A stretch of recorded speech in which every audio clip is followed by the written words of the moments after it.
The National Federation of High School Sports 2020 Baseball Rulebook.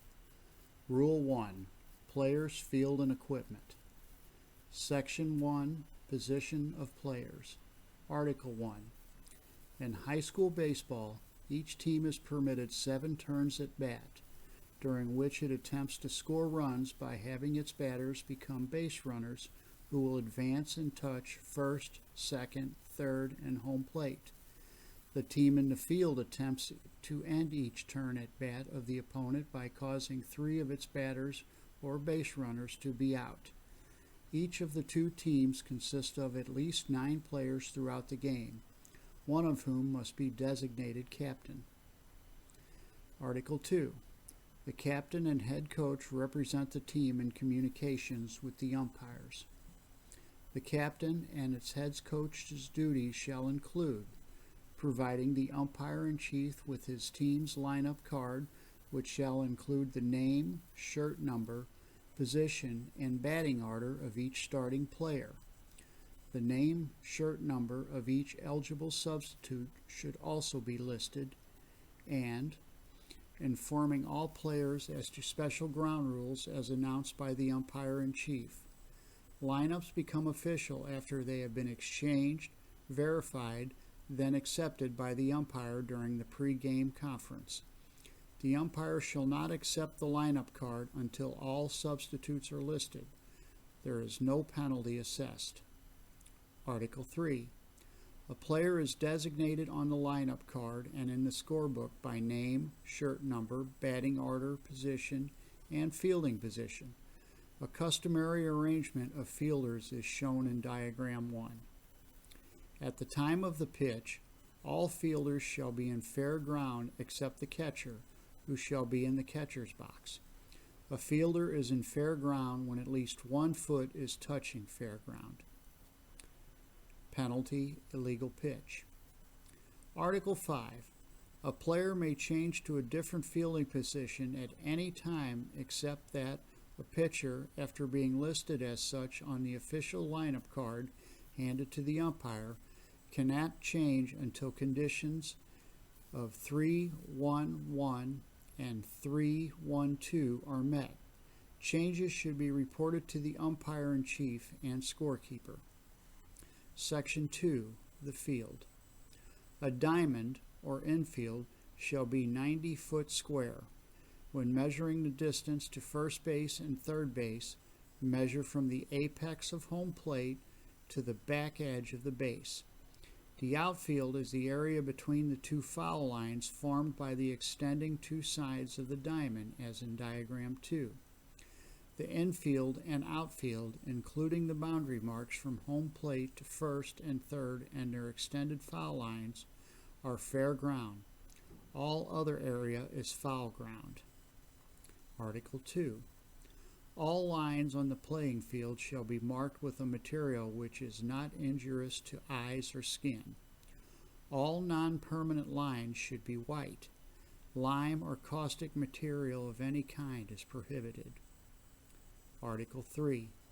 The on-deck circle should be to the side and away from home plate, 37 feet if space allows. Neither team's players shall warm up in the other team's on-deck circle. The on-deck circle does not have to be occupied, but if a player wishes to warm up, he shall do so only in his team's on-deck circle, provided the on-deck circle is located safely away from home plate. Article 4. When the dugout area is temporarily extended for any reason, it shall be extended towards the outfield on a line parallel to the foul line. The extension of the dugout area shall be equally applied for both teams. Article 5. When constructing a new field for high school play, the distance from home plate to the nearest obstruction on fair ground should be at least 300 feet down the foul lines and at least 300 feet, 50 feet to center field. It is recommended that the line from home plate through the pitcher's plate to second base run east to northwest. This line, using a steel tape or a strong tape or a cord, must measure 127 feet and 33/8 inches from the rear tip of home plate to the middle of second base. The catcher's box, home plate, bases, coach's boxes, batter's boxes, and 3-foot running lane, as in diagram 2. The recommended width of a foul line is 2.5 inches. Article 6.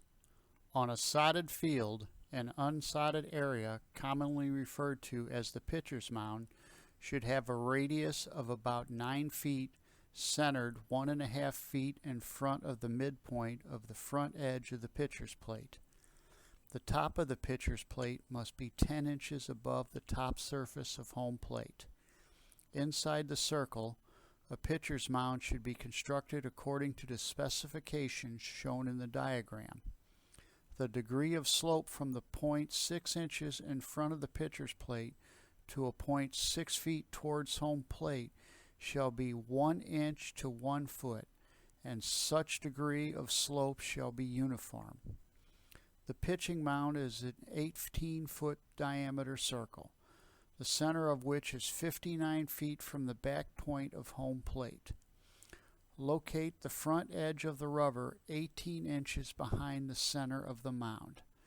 The front edge of the rubber to the back point of home plate is 60 feet 6 inches. The slope starts 6 inches from the front edge of the rubber. The slope shall be 6 inches from the starting point, 6 inches in front of the rubber to a point 6 feet in front of the rubber. The level area surrounding the rubber should be 6 inches in front of the rubber, 18 inches to each side, and 22 inches to the rear of the rubber.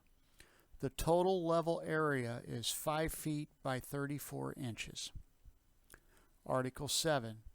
The pitcher's mound may consist of, in part, of synthetic material that is commercially manufactured for that purpose. If a mound pad is composed of natural soil and synthetic material, the synthetic material must be securely attached to the ground and be installed at least flush or slightly below the surface of the ground. The mound area should meet suggested height and slope specifications found in the suggested layout of the pitcher's mound. Article 8. Media shall be prohibited from being in live ball area. If a designated media area is to be used, it shall be established before the game begins. The home team or game management shall designate a lined area for the media, which shall be considered dead ball area. Article 9. First, second, and third bases shall be white bags, 15 inches square and 2 to 5 inches in thickness, and made of a canvas filled with a soft material or molded rubber or synthetic material, and shall be securely attached to the ground or an anchor system as in diagram 2. Bases may be tapered edges or be designed to disengage from their anchor systems. By state association adoption, a double first base is permitted. The double first base shall be white and a colored base. The colored base shall be located in foul territory. Suggested double first bases rules, page 65. Article 10. Home plate shall be 5-sided slab of whitened rubber or suitable similar material. One edge is 17 inches long, and 2 are 8.5 inches, and 2 are 12 inches. It shall set in the ground so that the two 12-inch edges coincide with the diamond lines extending from home plate to first base and third base, with the 17-inch edge facing the pitcher's plate. Article 11. The pitcher's plate shall be a rectangular slab of whitened rubber or suitable material, 24 inches by 6 inches. It shall be set in the ground as shown in diagram 2, so that the distance between the nearest edge of the pitcher's plate and the rear tip of home plate shall be 60 feet 6 inches. Any game started on a non-regulation facility by mutual agreement of the opposing coaches shall not be protested for this reason. Section 3. Bats, balls, and gloves. Article 1. The ball shall meet the current NFHS standard for baseballs at the time of manufacture and is required on all balls that will be used in high school competition effective January 1, 2020. The SEI NOC SAE mark is required on all balls that meet the NFHS standard that will be used in high school competition. Please see the mark below. A minimum of 3 umpire-approved baseballs shall be provided at the start of the game. Unless otherwise mutually agreed upon, the home team has this responsibility. No less than 2 baseballs shall be used to complete a game. The NFHS authenticating mark is required on all balls that will be used in high school competition. The current list of NFHS authenticated products can be found on the website www.nfhs.org.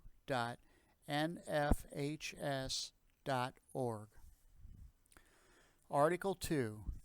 The bat should have the following characteristics and components. A.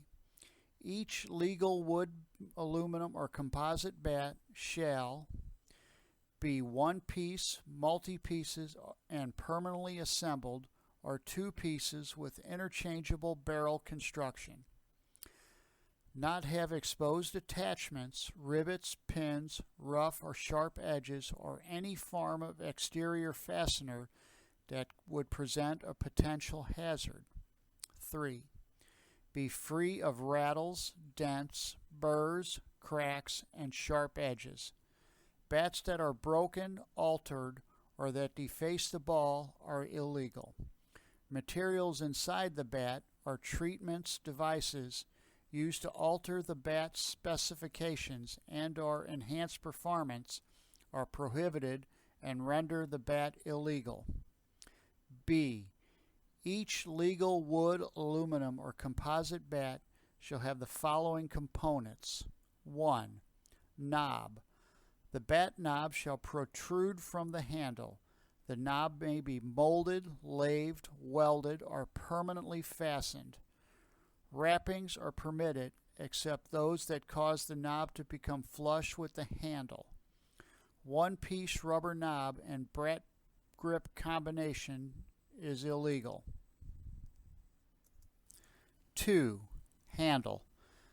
The bat handle is the area of the bat that begins at but does not include the knob and ends where the bat taper begins.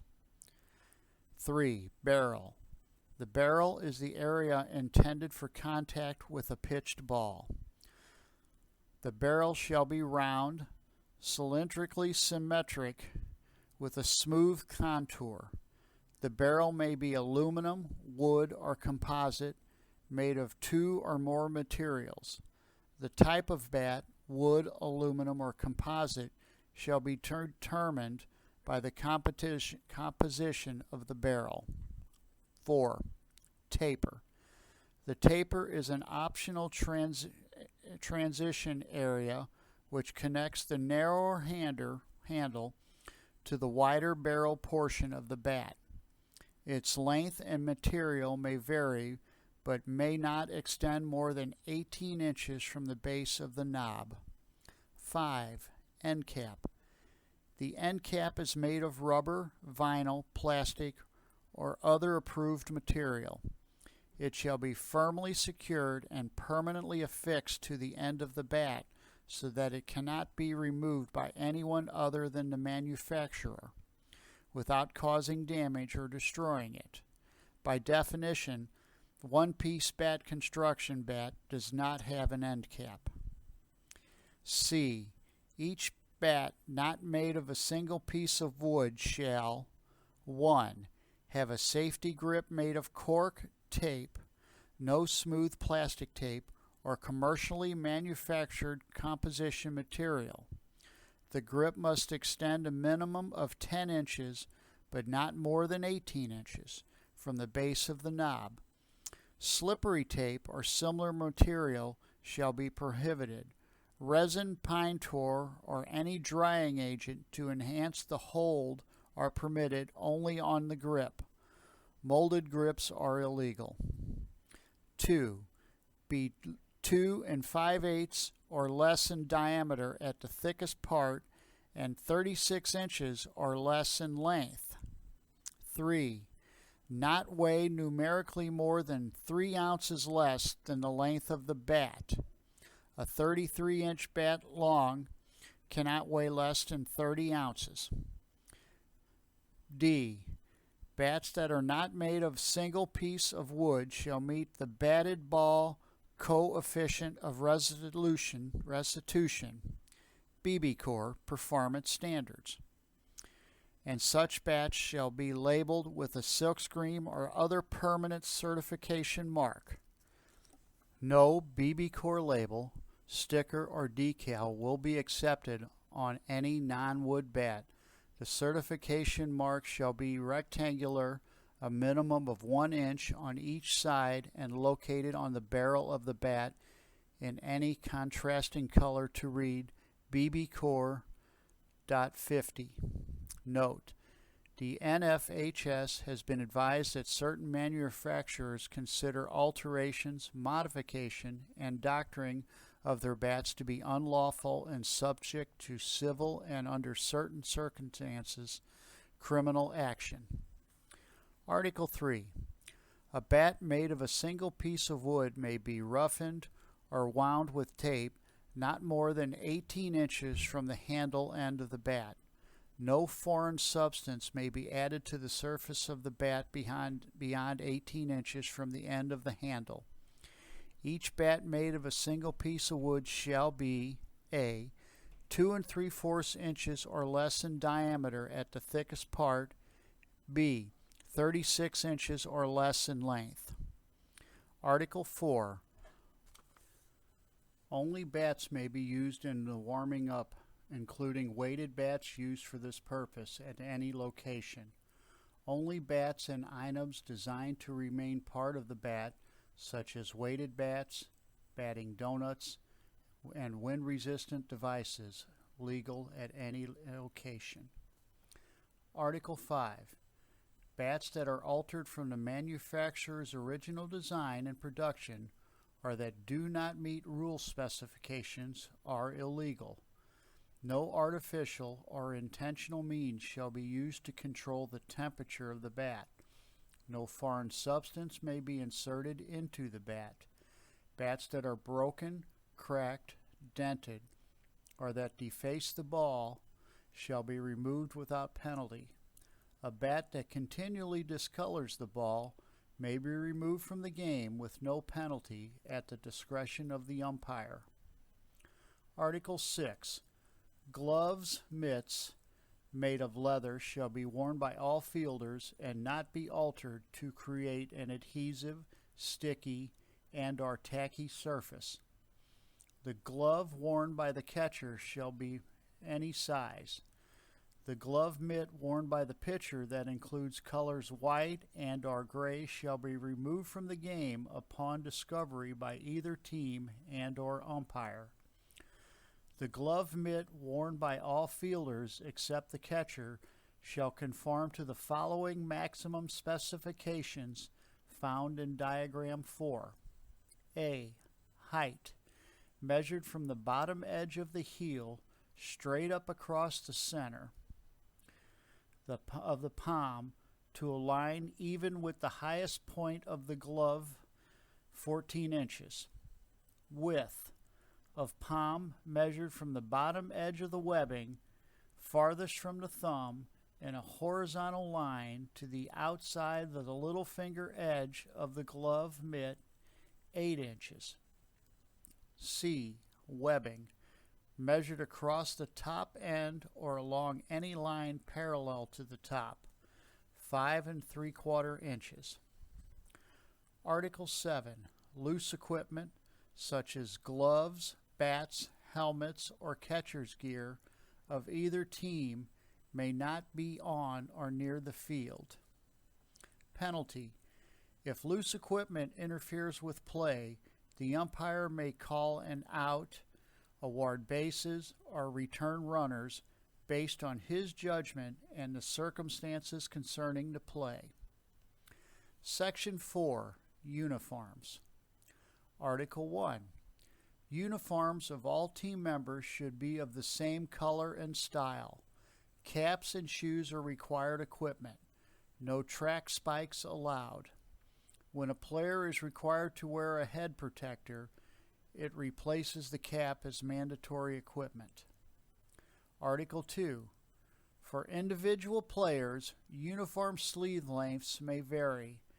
However, sleeves of each individual player shall be approximately the same length and shall not be ragged, frayed, or slit. If the pitcher's undershirt sleeves are exposed, they shall not be white or gray. Compression sleeves that are solid black or solid dark colored shall be the only colors allowed to be worn by the pitcher below his elbow. A pitcher shall not wear any item on his hands, wrists, or arms which may be distracting to the batter. A pitcher shall not wear white or gray exposed undershirt sleeves or any white or gray sleeve that extends below the elbow. A vest and coordinating shirt that is worn underneath is viewed as a type of uniform top. Article 3. A uniform shall not have any dangerous or reflective buttons or ornaments.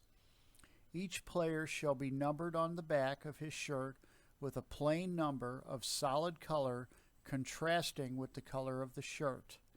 This number shall be a plain Arabic style and shall be at least 8 inches high, and no players on the same team shall wear identical numbers. A number may have a border of not more than 1/4 inch in width. Article 4.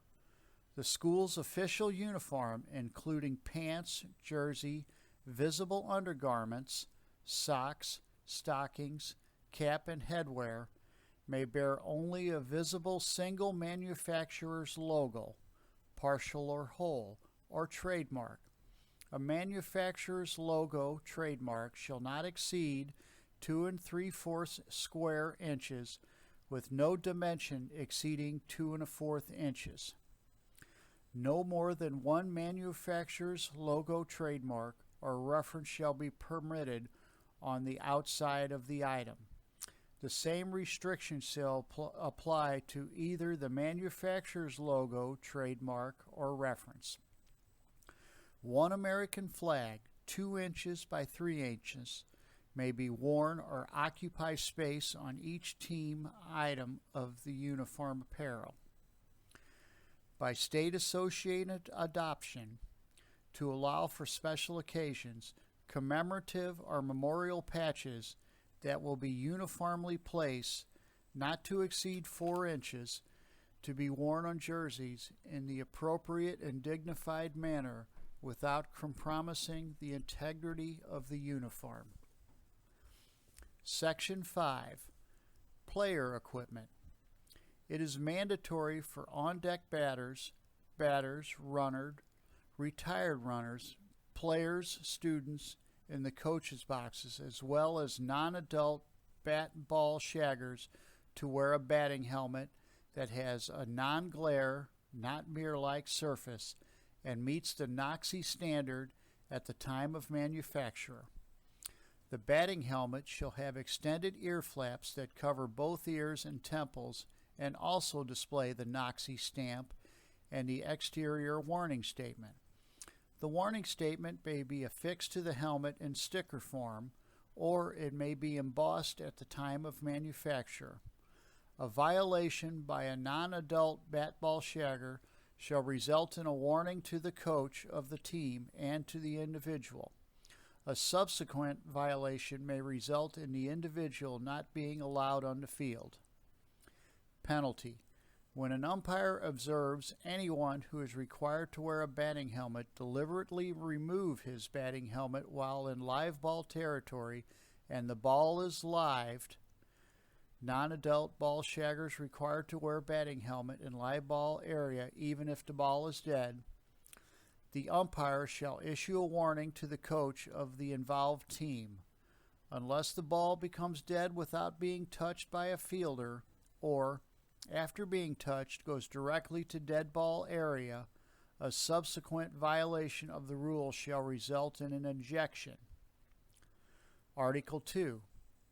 A face mask guard may be attached to the batting helmets at the time of manufacture. All face mask guards shall meet the NFHS standard at the time of manufacture. A face mask guard specifically designed for a particular helmet model may be attached after manufacture, provided that the procedure is approved by the manufacturer and meets the NFHS standard at the time of manufacture. Article 3. The catcher shall wear, in addition to a head protector, a mask with a throat protector, body chest protector that meets NFHS standard at the time of manufacture, effective January 1st, 2020, protective cup, and baseball protective shin guards. The SEI NFHS mark is required on all body chest protectors that meet the NFHS standard at the time of manufacture and will be used in high school competition. Please see accompanying mark. A catcher's helmet and mask combination shall meet NFHS standard at the time of manufacture. Any helmet or helmet and mask combination shall have full ear protection, dual ear flaps. A throat protector, which is either part of or attached to the catcher's mask, is mandatory. A throat protector shall adequately cover the throat. The commercially manufactured catcher's head, face, and throat protection may be of one piece or multi-piece design. While in a crotch position, any non-adult warming up a pitcher at any location shall wear a head protector, a mask with a throat protector, and protective cup. Penalty. Failure by a player to wear proper equipment after being so ordered by the umpire shall result in ejection. Article 5. Defensive players are permitted to wear face head protection in the field. If a pitcher or any defensive player wears face head protection, its outer covering shall have a non-glare, not mirror mic, surface. Article 6. Defective equipment must be repaired or replaced immediately. Article 7. If a ball is touched with an illegal glove or mitt that is discovered by the umpire, the coach or captain of the team at bat has the choice of taking the result of the play or having the award for use of an illegal glove or mitt. The illegal glove or mitt must be replaced immediately. A foul fly caught with an illegal mitt or glove shall be nullified and treated as a foul ball unless the team at bat elects to take the result of the play. Article 8. Hard and unyielding items, guards, casts, braces, splints, etc., must be padded with a closed cell, slow recovery foam padding no less than a half-inch thick. Knee and ankle braces, which are unaltered from the manufacturer's original design production, do not require any additional padding. Each state association may, in keeping with the applicable laws, authorize exception to NFHS playing rules to provide reasonable accommodations to an individual participants with disabilities and or special needs, as well as those individuals with unique and extenuating circumstances. The accommodation should not be fundamentally alter the sport, allow an otherwise illegal piece of equipment, create risk to the athletes, others, or place opponents at any disadvantage. Article 9. Any player equipment judged by the umpire to be unreasonably dangerous is illegal. Article 10.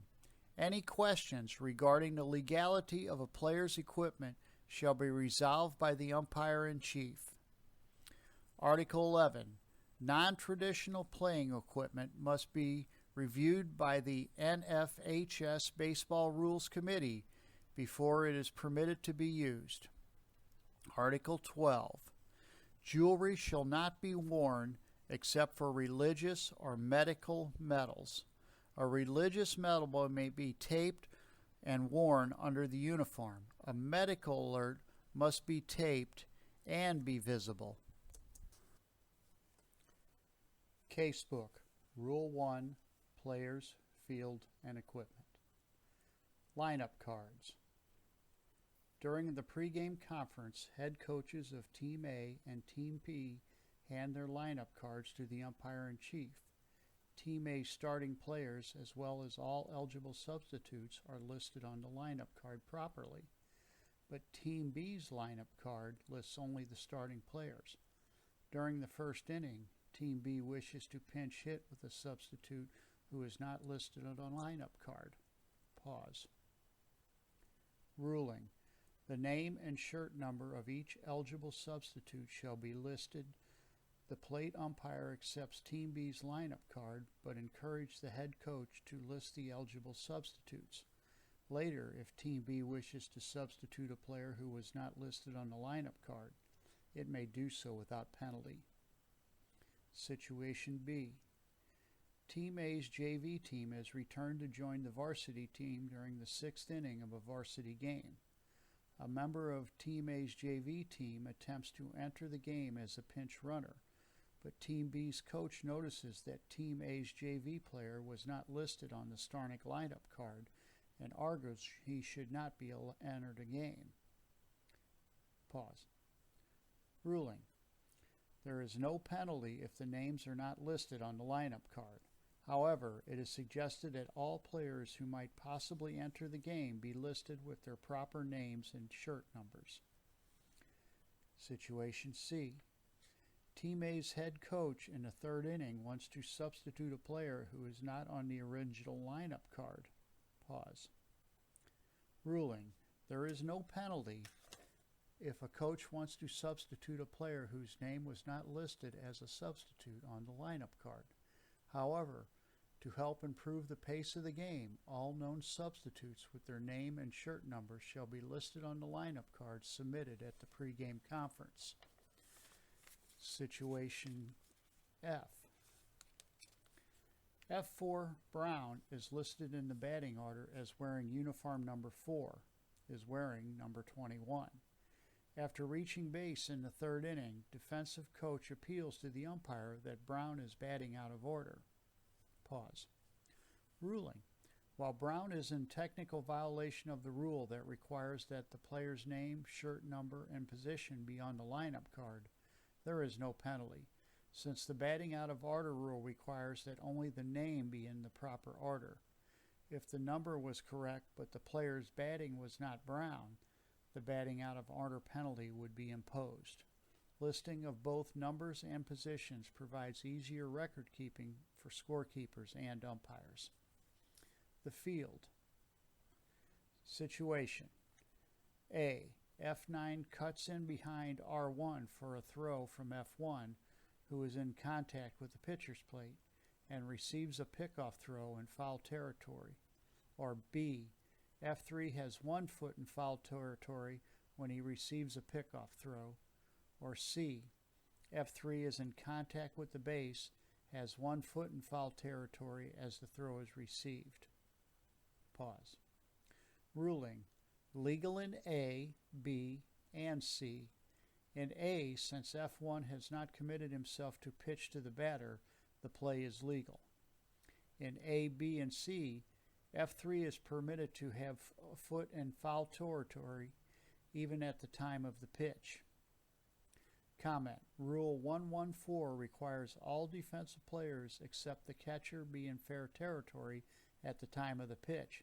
By definition and interpretation, At least 1 foot must be in fair territory to comply with this rule. Situation A. Team A has constructed a new baseball field that has sports field turf for the playing surface. The lines of the new field are marked in the school's official colors, black and red. Pause. Ruling. This is legal since these lines are permanent. Situation B. Team A has marked its foul lines with A. Maroon-colored chalk, B. A fire hose painted maroon, or C. Wood 2x4s painted maroon. Pause. Ruling. Illegal in A, legal in B, and C, because these markings would be considered permanent in nature. Even though illegal in A, the game would be played as scheduled. However, Team A should be informed that this is not a legal manner in which the lines shall be marked, and state association needs to be notified of this violation. Situation A. Team A has a small dugouts at its ball field. In an effort to accommodate the teams, Team A uses chalk to draw temporary lines which extend parallel with the foul line and towards the outfield. Pause. Ruling. This is legal. Situation B. Team A increases the size of the dugouts at its fields by installing permanent railings or walls in front of each dugout. The new structures are closer to the foul lines and home plate. Ruling. This is legal. The rule does not pertain to permanent structures.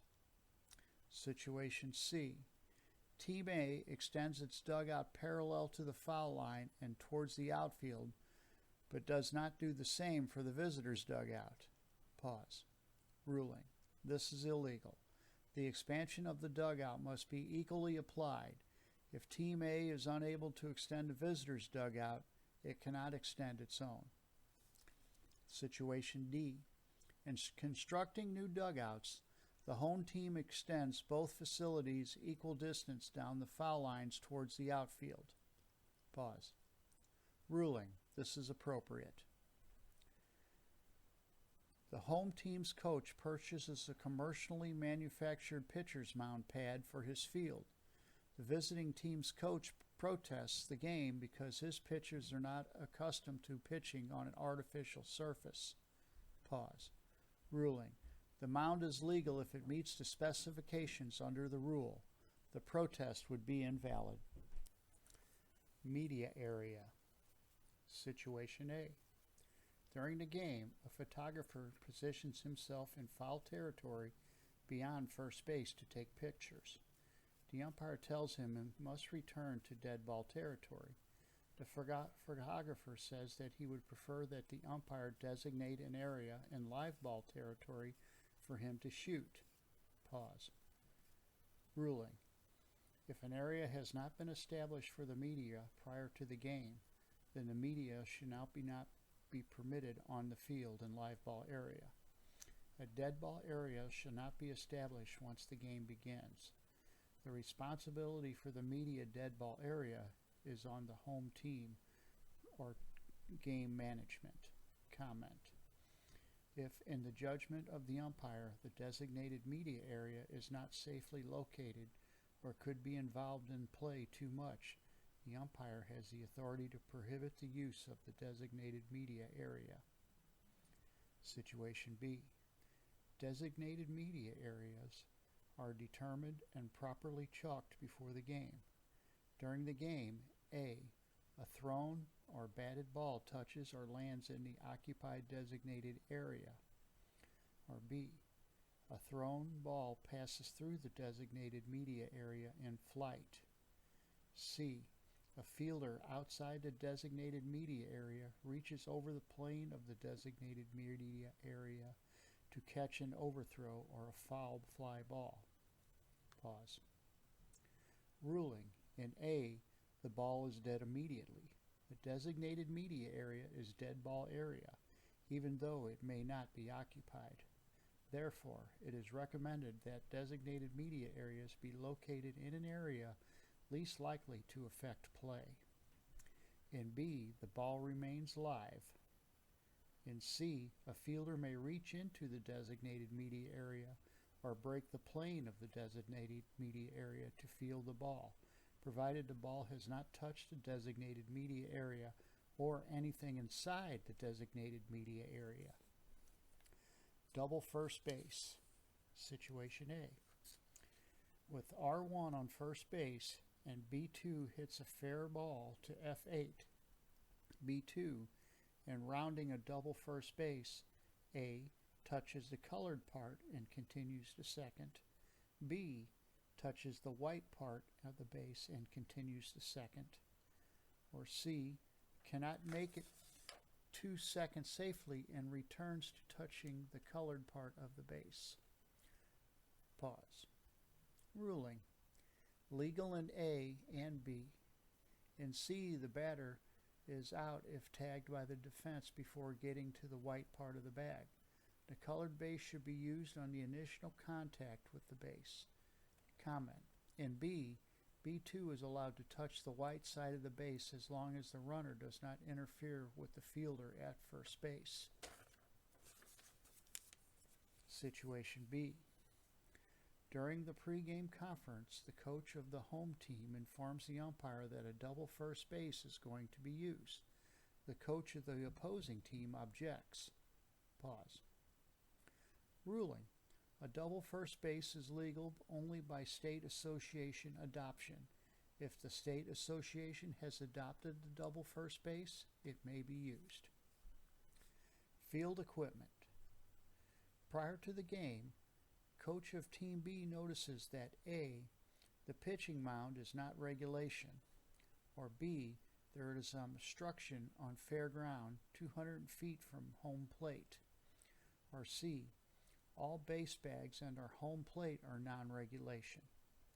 At the end of the second inning, with Team A leading 4-0, he informs the umpire that he is protesting the game because of those deficiencies. Pause. Ruling. The umpire informs the coach that a protest for such reasons will not be considered once the game has started. Comment. Protests are allowed only when those state associations or allied groups have adopted that provision. Protests may no longer be honored because the game was played on a non-regulation facility. When a game is started on a non-regulation facility, the coaches have either by inference or by mutual agreement consented to play the game, even though those field conditions do not meet all rule specifications. There are many high school fields that are deficient in some part of the field requirements, but when coaches agree to play on such a field or the game is started, the non-regulation facility cannot be protested. Balls. The home team provides the umpire-in-chief with 3 new baseballs, or B, game management at a tournament or a playoff site provides the umpire-in-chief with 3 new baseballs. Pause. Ruling. Legal in both A and B. In fact, some leagues may have a rule that the visiting team will supply 1 new baseball and the home team will supply 2. That would be legal too, since the intent of the rule is to have enough baseballs to keep the game from being delayed when the ball is hit out of play. Bats. Situation A. In the third inning, the batter comes to the plate with A, a wood bat that has no certification mark, or B, a non-wood bat with a visible certification mark. Pause. Ruling. The wood bat, provided it is no thicker in diameter than 2 3/4 inches or longer than 36 inches in length, is legal and is not required to have the BB Corps certified. All non-wood bats shall meet the BB Corps standards and shall be labeled with a completely visible silkscreen or permanent certification mark. Accordingly, the bat in B is legal if the BB Corps certification is completely visible. Situation B. B1 appears at bat with a bat that is A, wood, B, aluminum, C, bamboo, D, composite, or E, fiberglass, or F, titanium. All have BB Corps certification mark. Pause. Ruling, not needed in A, legal in B through F. Situation C. In the top half of the fifth inning, a player enters the batter's box with a bat that has manufacturer's holes or ridges in the tapers of the bat. Pause. Ruling, provided the bat meets all other bat requirements, it is a legal bat. Only the barrel is required to be round, cylindrically symmetric, and smooth. Situation D. During the game, B1 enters the batter's box with a wood composite bat without the BB Corps certification mark, or a bat made of grass such as bamboo. The umpire-in-chief questions the coach. It is the coach's opinion that since the bats are partially made of wood, the bats are not subject to the BB Corps standard and do not require the BB Corps certification mark. Pause. Ruling. The coach is incorrect. A bat is either a solid piece of wood or non-wood. Any bat that is not a solid piece of wood is considered a non-wood bat and is subject to the BB Corps requirements. The bat is illegal. B1 is out and the penalties of 4-3B are applied to the head coach. Situation E. The batter enters the box with a non-wood bat, A, that has the BESR certification mark and appeared in the 2011 approved bats list, but does not have the BB Corps certification mark, or B, that has a BB Corps certification mark. Pause. Ruling. In A, the bat is illegal, and the penalty for an illegal bat shall apply, including the provisions applied to the head coach. B, the bat is legal to play. Situation F.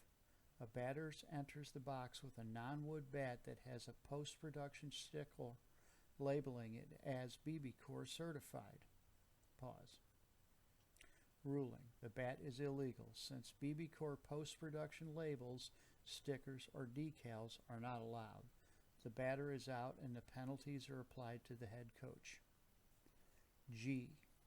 A batter enters the batter's box with an illegal bat in the first inning.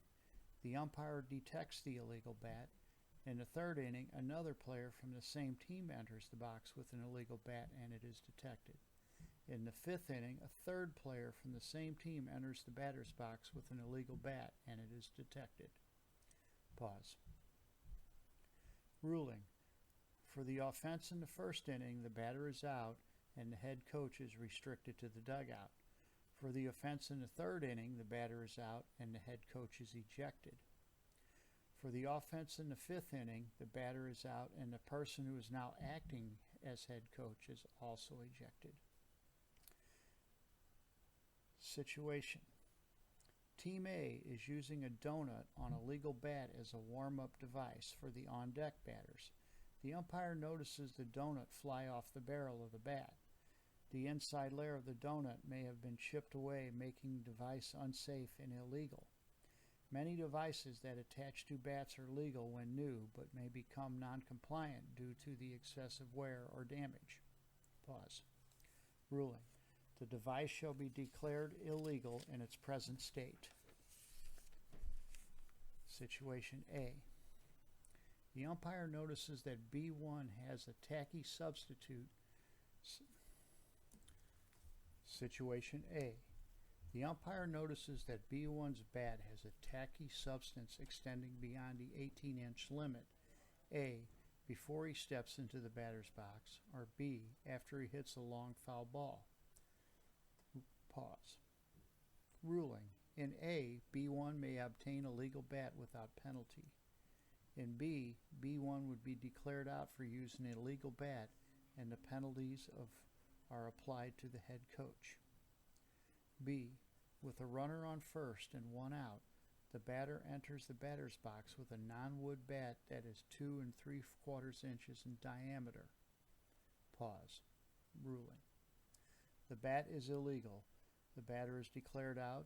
The coach is restricted to the dugout if this was the first violation. Situation C. In the second inning, the pitcher shows the plate umpire a baseball that was fouled off by the batter. The ball has a dark smudge mark on it from the bat. Pause. Ruling: unless the umpire feels the bat needs to be removed, the bat is legal and may continue in play. If the plate umpire were to feel that it needed to be removed, it would be done so with no penalty to the offense. Situation D. The first baseman hits a home run with the bases empty, using a bat that, while otherwise legal, has a small crack in the barrel. The plate umpire notices the crack, A, as the batter enters the box, or B, when the defense complains before the next pitch that it is an illegal bat. Pause. Ruling: in A, the bat is illegal upon detection, as the head coach had verified that all equipment was legal.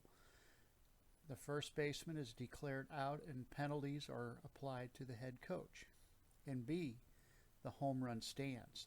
The bat will be removed from the game. If the same bat were subsequently to be used later in the game, it would be subject to the illegal bat rule. Note: in A, if the plate umpire feels that the damage to the bat was done during the course of play during that game, the bat may be removed from the game and replaced with no penalty to the offense. If the same bat were subsequently used later in the game, it would be subject to the illegal bat rule. Situation E. Bases are loaded with 2 outs. B6 hits a home run, and while he is circling the bases, F2 hands the bat to the umpire-in-chief to examine the barrel. It is discovered that the bat's end cap has been removed and the bat has been stuffed with ping pong balls. Pause. Ruling: the bat is illegal. B6 is called out for third out and no runs score, and the penalties are applied to the head coach. Situation F. In between innings, the plate umpire notices that the home team is using an electric heater in the dugout to warm the bats. Pause. Ruling: using any artificial means to control the temperature of a bat is illegal. Gloves and mitts. Situation A. F1 prepares to pitch and the offensive team protests that he is wearing a multicolored pitcher's glove. Pause. Ruling: the multicolored glove is legal as long as it does not include the colors white or gray, and is determined to not be distracting. Situation B. F3 catches a routine fly ball. The offensive coach in the first base coaching box notices something dark on his glove. After bringing it to the attention of the umpire, it is discovered that F3 has excessive glove conditioning lotion, or B, has tacky pine tar on the glove near the pocket area. Ruling: legal in A, illegal in B. The runner would be awarded third base. Situation C. F9 catches a fly ball with a first baseman's mitt. While leaving the playing field after the third out, the coach of Team B detects this. Ruling: there is not a distinction between a glove or mitt, therefore the catch is legal. Gloves, mitts that meet the maximum specifications are legal. Situation D. F1 prepares to pitch and is wearing a glove that has A, white laces, B, gray piping, and C, a manufacturer's white logo. Pause. Ruling: in A and B and C, upon discovery, the glove must be removed from the game. The pitcher may resume wearing the glove if the white and or gray is covered up or removed. The umpire shall not allow the game to be delayed while the equipment is being fixed. Situation E. F1's glove is A, red, B, green, C, multicolor with no white or gray, D, black with white laces. Pause. Ruling: legal in A, B, and C. In D, upon discovery, the glove must be removed from the game. The pitcher may resume wearing the glove if the white and or gray is covered up with or removed. The umpire shall not allow the game to be delayed while the equipment is being fixed. Exception: any glove rule distracting by the umpire-in-chief would not be allowed for the pitcher. Situation F. F1 is wearing a glove that contains white manufacturer's logo. The glove has not been discovered by the umpires. B1 bunts to the pitcher, who fields the ball and throws to B1 out at the first base. The offensive coach brings the glove to the attention of the umpire-in-chief and wants the penalty for an illegal glove enforced. Pause. Ruling: although the pitcher is not allowed to wear a glove that includes white or gray, the only penalty is that the glove shall be removed from play upon discovery. There are no additional penalties. Loose equipment. Situation A. With R2 on second base and one out, B3 gets a base hit line drive to short center field. As R2 advances to third base, F8 throws to F5 in an attempt to put out R2. The ball gets by F5 and is prevented from entering the dugout by a shin guard left on the field by the defense. Pause. Ruling: the plate umpire, based on the circumstances of the play, judges that the ball would have entered the dead ball area had it not been for the shin guard left outside the dugout. He awards R2 home and B3 second base. Situation B. B1 hits a high pop-up to Team A's F2.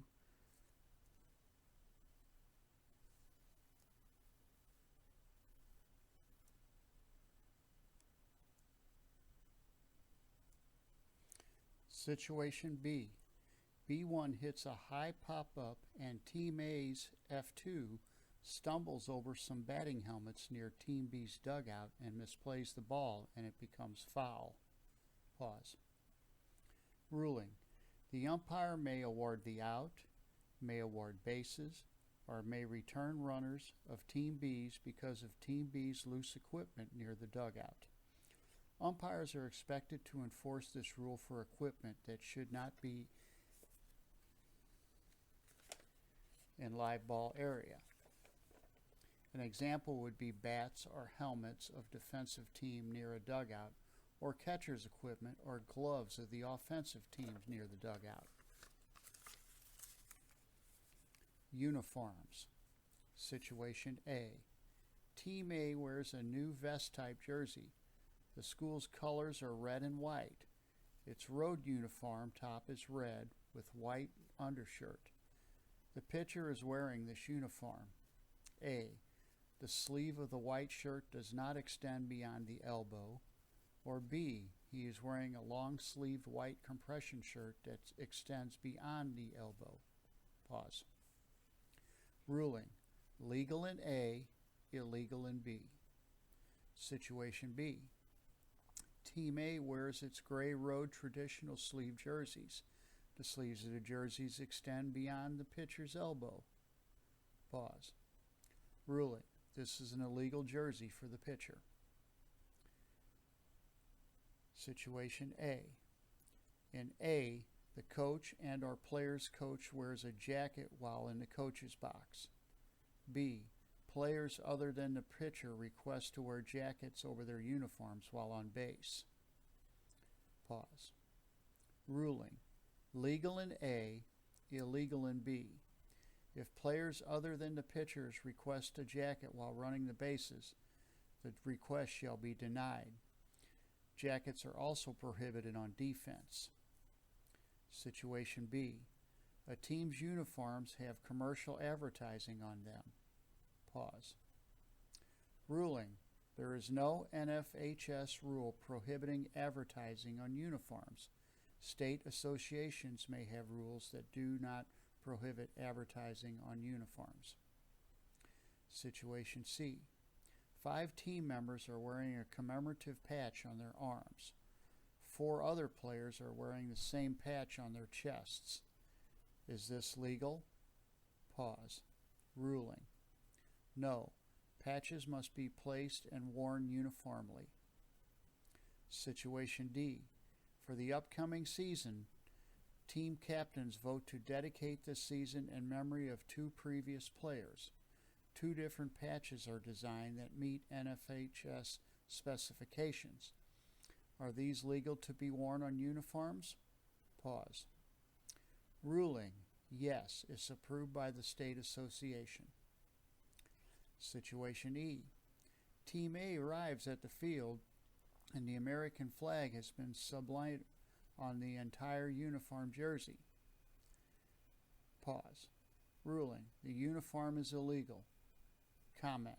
The American flag is limited to be no larger than 2 inches by 3 inches and may be worn on each uniform item.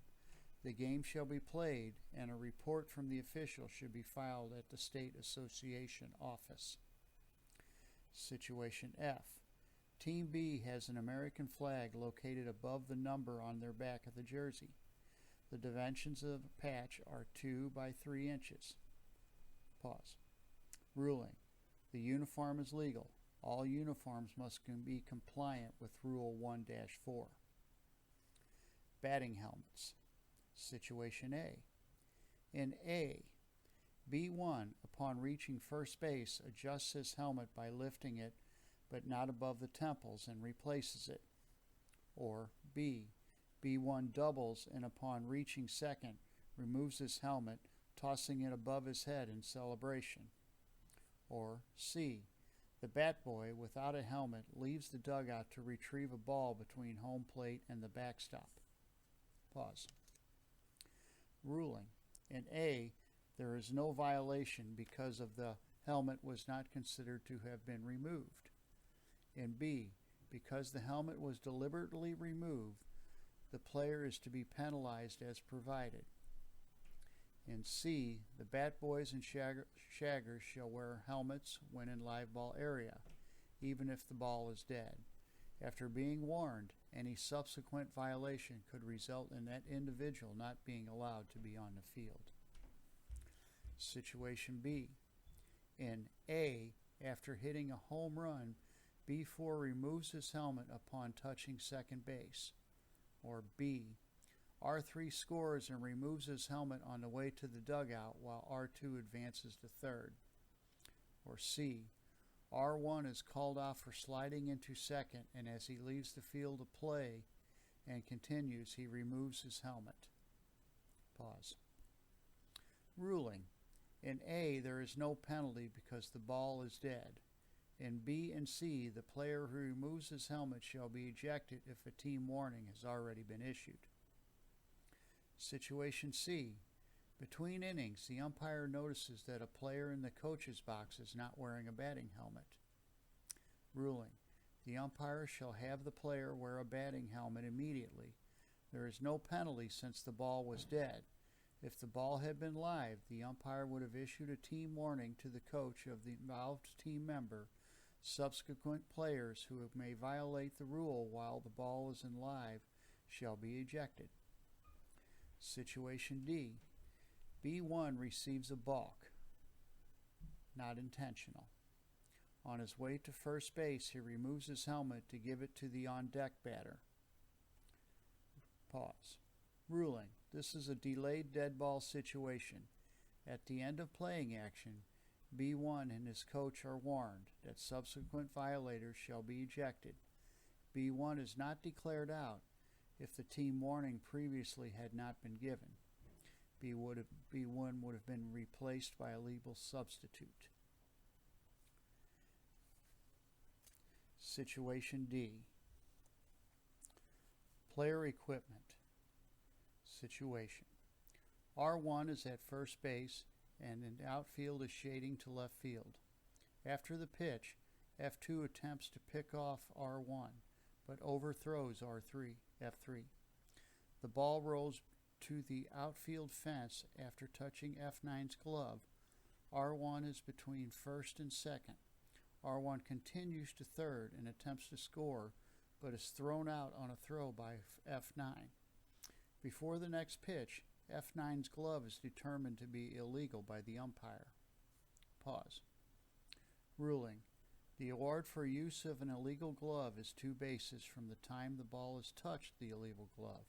Therefore, R1 would have been awarded third base. Since R1 advanced beyond the base that would have been awarded, R1 outstands and the infraction is ignored. The illegal glove shall be replaced. Situation A. F4, having broken his wrist the previous week, has a hard cast on his catching hand. The cast is not covered. Pause. Ruling. The second baseman will not be allowed to participate until the cast is padded with at least half-inch of closed cell slow recovery rubber or other material of the same minimum thickness with similar properties. Situation B. The shortstop's arm cast is covered with half-inch of closed cell recovery rubber. Ruling. With inspection and approval by the umpire and chiefs, the shortstop may play. Situation C. The catcher comes to bat with a knee brace that, while padded, still has an exposed hinge. Pause. Ruling. This is legal. Knee and ankle braces, which are unaltered from the manufacturer's original design, do not require any additional padding. Situation T. The visiting team's head coach, while in the third base coaching box, has an elbow brace with a pointed hinge at the end of the brace. Pause. Ruling. This is legal. Braces which are unaltered from the manufacturer's original design do not require any additional padding. Situation E. The umpire notices R1 wearing A. An elbow brace with an exposed metal hinge, or B. A metal splint on his finger, or C. A religious medallion around his neck. Pause. Ruling. The brace in A, if unaltered from the original manufacturer's design and production, does not require any additional padding. In B, each item must be properly padded with at least a half-inch of closed-cell, slow recovery, rubber, or other material of the same minimum thickness and similar properties. C. The umpire will ask the player to tape the medallion to his body and wear under his uniform. Comment. Hard and unyielding items, guards, casts, braces, splints, etc., must be padded with closed cell, slow recovery foam padding no less than a half-inch thick. Knee and ankle braces, which are unaltered from the manufacturer's original design and production, do not require any additional padding. Situation F.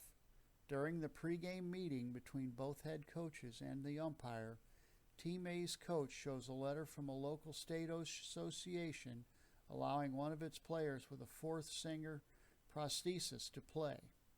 Pause. Ruling. Both the umpire and Team B's coach accept the letter from the state association because in the association's opinion, it is no more dangerous than the corresponding human body part and does not place the opponent at a disadvantage. Situation G. The umpire noticed that F3's glove appears unusual. Upon further inspection, the glove is really a basket-shaped glove-like prosthesis designed for F3 while he is playing defense. Pause. Ruling. The coach has a letter from the player's physician that the prosthesis was legally prescribed. The umpire advises that the prosthesis cannot be used because the local state association did not approve it and it must be replaced if possible.